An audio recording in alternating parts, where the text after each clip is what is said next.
Hello, my name is Maggie O'Farrell and I'd like to talk about my new novel, The Hand That First Held Mine. This novel in a sense has three main characters. There are two human protagonists, Lexi and Alina, but the third main character doesn't speak, doesn't eat, doesn't wear clothes, doesn't breathe and doesn't make decisions.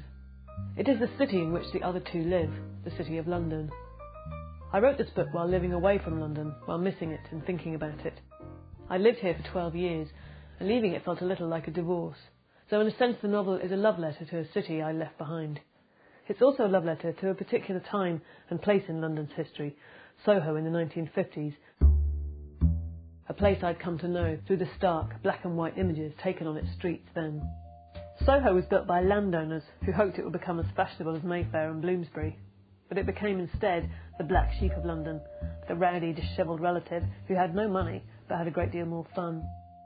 And it has since its very inception been irrevocably associated with music halls, fly-by-night theatres, prostitutes and, worst of all, immigrants, artists and intellectuals. After the Second World War, Soho became home to a thriving bohemian artistic community. It was a place to escape post-war austerity, a place of daytime drinking, after-hours clubs, gossip, rivalry and enormously significant artistic output. On an average day here, if you went into a pub or a cafe, you might have found yourself sitting next to Francis Bacon or Lucian Freud. George Melly might have been propping up the bar with Dylan Thomas or Brendan Behan. But it was a world that existed for only a very short time, just a decade or so. And the novels and poetry and paintings and journalism that came out of post-war Soho were to change Britain forever.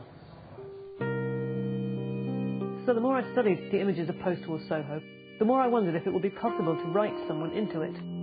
You often hear about people being airbrushed out of photographs, but I wanted to attempt this process in reverse, to make up a person and place them in this vanished world. And so the character of Lexi was conceived. I wanted to write about what it would be like to arrive in Soho from somewhere completely different. Lexi escapes rural Devon for London, desperate for excitement, for stimulation, for, as she says in the novel, the technicolor part of her life to begin. Elina, the present-day character, has this in common with Lexi. She has left her native Finland and come to London to be a painter. Elina isn't, as the novel opens, doing much painting, however, as she's recovering from the birth of her first child. Much of this novel is concerned with people whose lives change in an instant. They meet someone, or leave somewhere, or lose someone, and life is never the same again. I think motherhood is one of those moments. It's a seismic event that changes everything forever. With Alina, I wanted to write about very early motherhood. It's not something I've read in fiction before much, the oddness and elation and exhaustion of those first few weeks with a baby.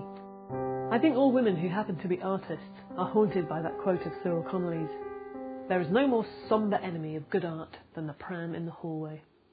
Whether or not you believe it, and I for one certainly do not, it can definitely frighten you.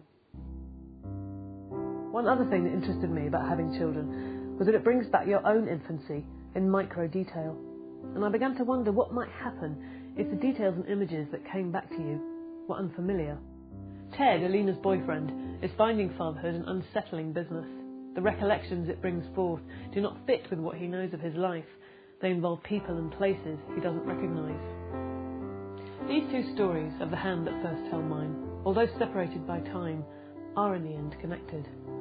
I can't tell you how, of course, but Lexi and Alina live in the same city, separated by half a century, and their lives are linked in a way that neither of them could ever have expected.